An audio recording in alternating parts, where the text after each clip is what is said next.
It's 9:47 p.m. Your phone lights up with a group chat notification. Someone is planning a big dinner this weekend. 15 people. Loud restaurant. You have to come, someone types, followed by a string of fire emojis. You stare at the screen longer than you need to. It's not that you hate them, it's not that you don't enjoy people, but your chest tightens just a little. You imagine the noise, the surface-level small talk, the way you'll come home exhausted, replaying conversations in your head. So you type, I can't make it this time, but have fun, red heart, and you feel relief. But then a flicker of doubt. Why am I like this? Why does everyone else seem to thrive in big circles while I keep mine small? There is a quieter, psychological reason why this happens, and once you understand it, the way you see your social life and yourself might completely change. In the 1990s, British anthropologist Robin Dunbar proposed something fascinating. Humans can only maintain around 150 stable social relationships, but within that, there's an even smaller inner circle, usually about 5 people, who truly matter to us. Your brain is not designed for unlimited closeness. It's wired for depth. So if you keep your circle small, it may not be a flaw. It might be a strategy. Let's talk about what's really going on. At the center of this pattern are 3 powerful traits: depth over breadth, emotional sensitivity, and energy protection. First, depth over breadth. Some people get a rush from novelty, new faces, new stories, new networks. Their dopamine spikes when they walk into a room full of strangers. For them, socializing is stimulation. But if you keep your circle small, you probably don't chase stimulation. You chase meaning. You don't want 20 acquaintances who know your job title.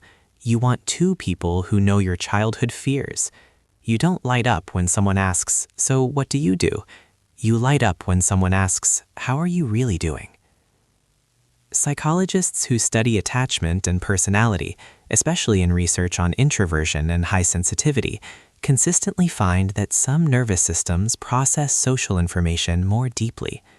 Elaine Aron's work in the 1990s on highly sensitive persons showed that certain individuals show heightened activity in brain regions associated with empathy and reflection.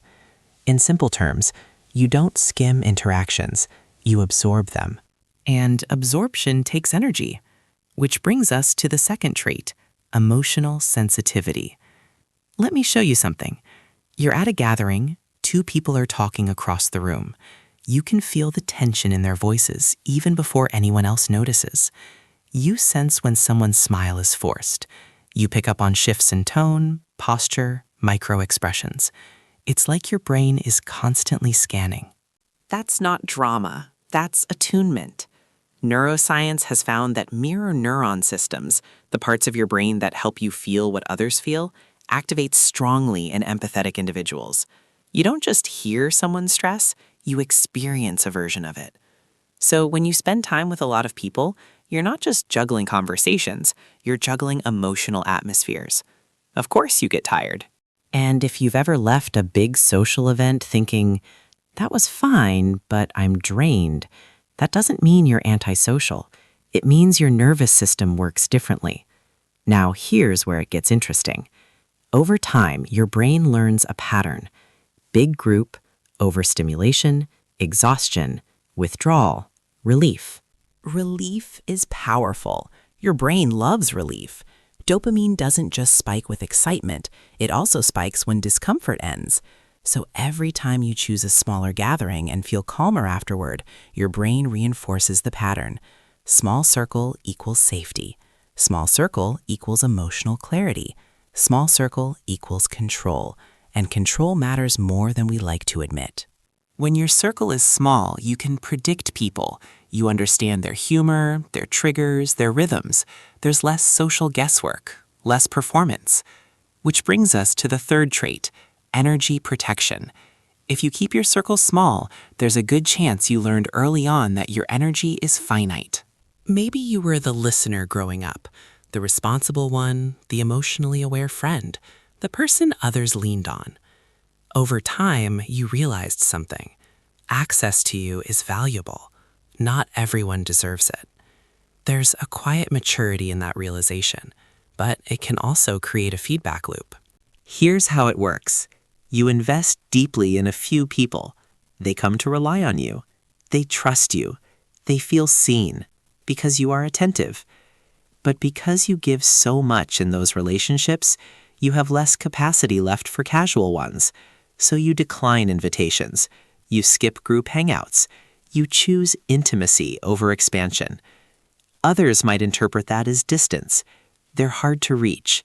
They don't come out much, which leads them to invite you less. Which confirms your belief that small is better. Behavior, reaction, reinforcement. And slowly your circle becomes smaller not just by preference, but by design. Now, let's pause here. None of this means you're broken, or boring, or socially awkward. In fact, research on relationship satisfaction consistently shows that depth predicts long-term fulfillment far more than quantity.